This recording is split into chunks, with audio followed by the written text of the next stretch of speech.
Hi friends, मैं आ गया हूँ अपना नया वीडियो लेके। और इस वीडियो में हम ये देखेंगे कि आपको आईपीओ से क्यों दूर रहना चाहिए।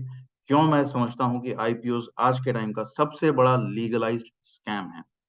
और इसके लिए मैं आपको सबसे पहले बताऊंगा आईपीओ होते क्या हैं, क्योंकि कुछ आप लोगों में से कुछ लोगों को पता होगा कि आईपीओ क्या होते हैं, लेकिन कुछ को शायद ना भी पता हो।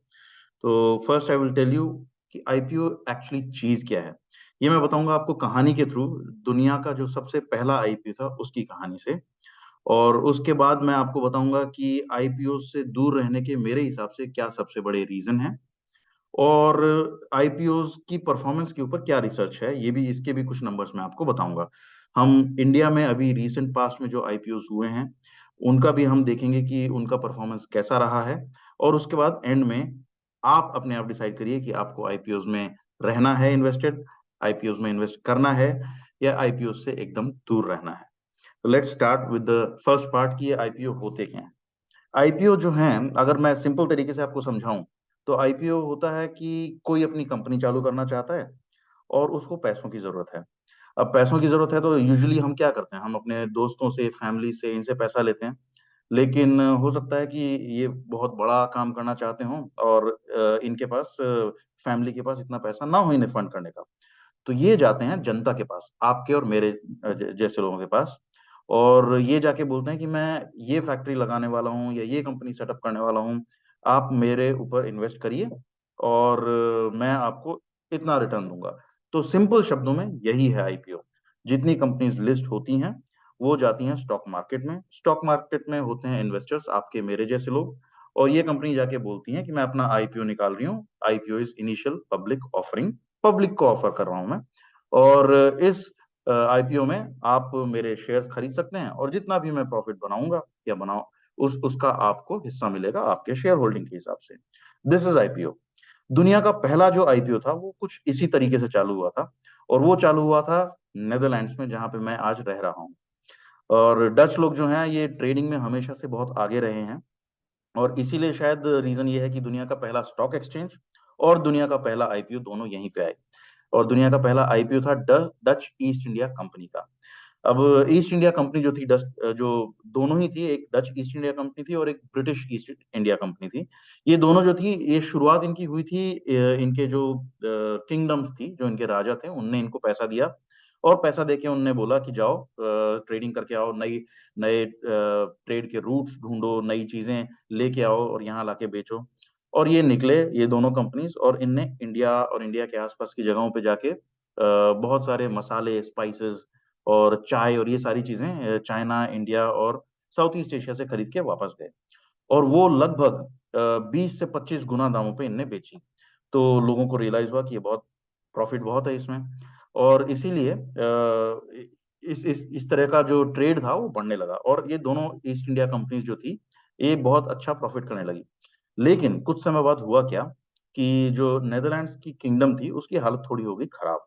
और राजा के पास पैसे नहीं थे कि वो फंड कर सके इन इन शिप्स को, कि वो जाएं और ढूंढें नई जगह और लेके आए। तो इसीलिए जब पैसे की कमी होने लगी, तब डच ईस्ट इंडिया कंपनी ने बोला कि मैं पब्लिक से पैसा उठाऊंगी और मैं पब्लिक को अपने शेयर्स दूंगी।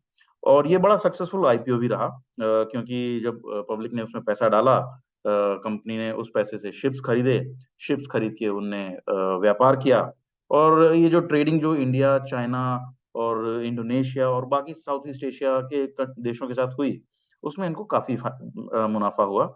और उसके कारण जो आईपीओ के इनिशियल पब्लिक इन्वेस्टर्स थे वो काफी रिच हो गए, they got really rich overnight. So that was a very successful IPO.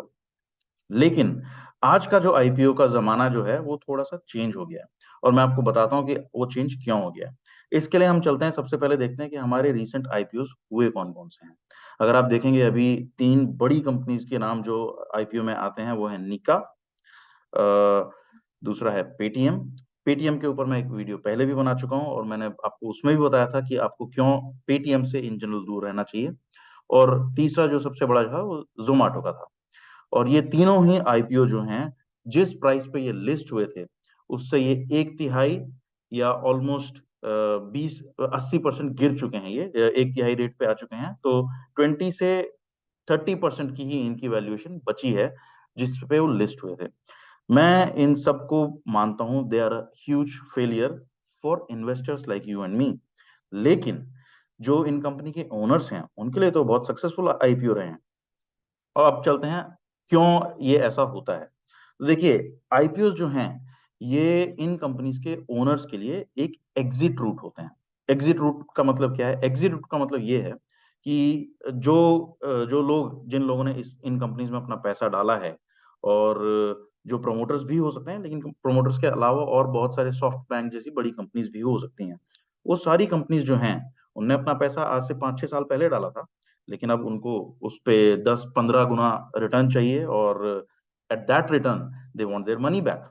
तो उसका तरीका बेस्ट होता है, इन्वेस्टर्स के पास जाइए, आईपीओ कीजिए, और आईपीओ में हमारे आपके जैसे लोग इनके स्टॉक्स खरीद लेंगे। इसके लिए करते हैं, हाइप बनाते हैं अपने स्टॉक के अराउंड। सबसे बड़ा आईपीओ हम लेके आ रहे हैं इस साल का, और इस इतनी अच्छी परफॉर्मिंग कंपनी है, और इस तरह का बहुत एक मीडिया में हाइप बनती है। और उस हाइप को जो बोलते हैं ना, थोथा चना बाजे खाना, ये कुछ इस तरह का हिसाब रहता है कि जो जितनी इनकी औकात होती है, ये उससे 10 गुना ज्यादा शोर मचाते हैं, ताकि लोग इंटरेस्टेड हो जाएं, लोगों की नजरों में ये आए, और लोग इंटरेस्टेड होकर आईपीओ में डालें। और एक एक मैं एग्जांपल और आपको देता हूँ इन तीनों के अलावा, रिलायंस पावर का। मुझे अभी भी याद है, मैंने उस टाइम नौकरी जस्ट स्टार्ट करी थी, और उस टाइम पे रिलायंस पावर ने इतनी हाइप बनाई कि रिलायंस अपना आईपीओ लेके आ रहा है, और सबसे बड़ा आईपीओ है। उस टाइम पे सबसे बड़ा आईपीओ था वो इंडिया का। और रिलायंस का जो स्टॉक था वो 400 रुपए पर शेयर पे लिस्ट हुआ था। वो स्टॉक आज तक कभी भी, 15 साल हो गए उस बात को, आज तक कभी भी उस रेट पे नहीं पहुंचा है। अभी उसका शायद 15-16 रुपए के आसपास चल रहा है, और एक टाइम था जब वो ऑलमोस्ट 2-2.5 रुपए तक पहुंच गया था। सो इससे खराब परफॉर्मेंस और क्या हो सकती है? अब मैं आपको बताता हूँ कि ये तो एक्चुअल हम एग्जांपल्स देख रहे हैं, लेकिन इन जनरल आईपीओज में आपको इन्वेस्ट क्यों नहीं करना चाहिए।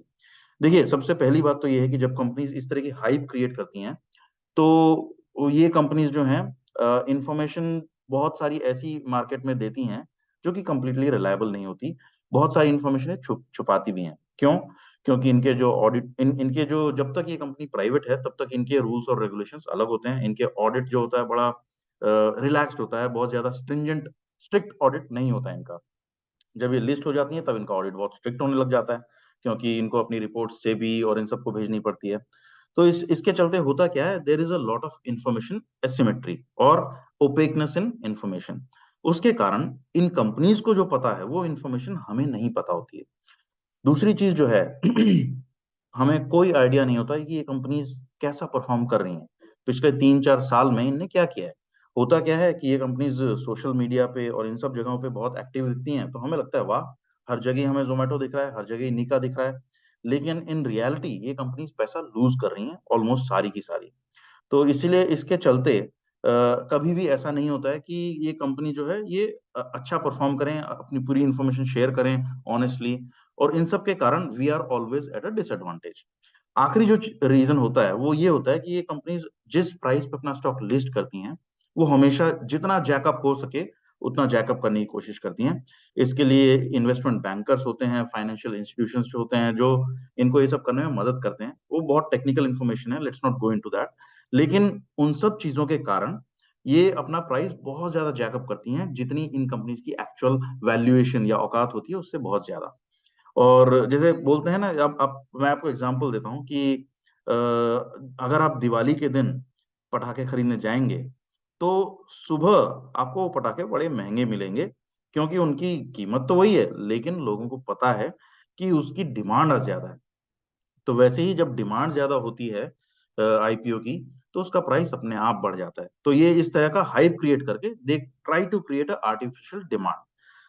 तो इस इन इन कारणों के चलते इंफॉर्मेशन असिमेट्री या ओपेकनेस ऑफ इंफॉर्मेशन, परफॉर्मेंस का कोई ट्रैक रिकॉर्ड नहीं होना, और तीसरा, प्राइस जो होता है वो आर्टिफिशियली जैक्ड अप होता है। इन कारणों के कारण आपको आईपीओ से दूर रहना चाहिए। मैं एक लास्ट नंबर आपको बताऊंगा, जिसमें मैं आपको एक रिसर्च जो हुई है आईपीओ के बारे में, उसका एक सिंपल सा नंबर देता हूँ। 60% ऑफ आईपीओ जो हैं वो लिस्टिंग के 5 साल बाद सिग्निफिकेंटली अंडर परफॉर्म करते हैं। और अगर हम सिर्फ 1 या 1.5 साल का पीरियड देखें, तो कुछ स्टडीज के हिसाब से ये नंबर ऑलमोस्ट 80% तक होता है। मतलब 80% आईपीओ जो हैं वो मनी लूज करते हैं। तो आप खुद ही, और ये मैं नहीं कह रहा हूँ, ये यूनिवर्सिटी ऑफ फ्लोरिडा के प्रोफेसर जे रिटर कह रहे हैं, उनकी रिसर्च है, आप सर्च कर सकते हैं। तो इसीलिए आईपीओ से हमेशा दूर रहिए। ये जो होता है ना एक हाइप, भेड़ चाल, इस भेड़ चाल से दूर रहिए। भेड़ चाल से मुझे एक और स्टोरी याद आई जो मैं अपने अगले वीडियो में बताऊंगा, जिसमें कि स्टॉक मार्केट में कैसे भेड़ चाल क्रिएट करके और लोगों को अट्रैक्ट किया जाता है, प्राइसेस आर्टिफिशियली शेयर्स के बढ़ाए जाते हैं, और जो बहुत पीक पे पहुंच जाए तो उनको गिरा दिया जाता है। तो ये भेड़ चाल से दूर रहिए। और आईपीओस एक बहुत बड़ा लीगल स्कैम है, एक भेड़ चाल का एक नतीजा है। Thank you. अगर आपको वीडियो पसंद आया तो प्लीज लाइक कीजिए।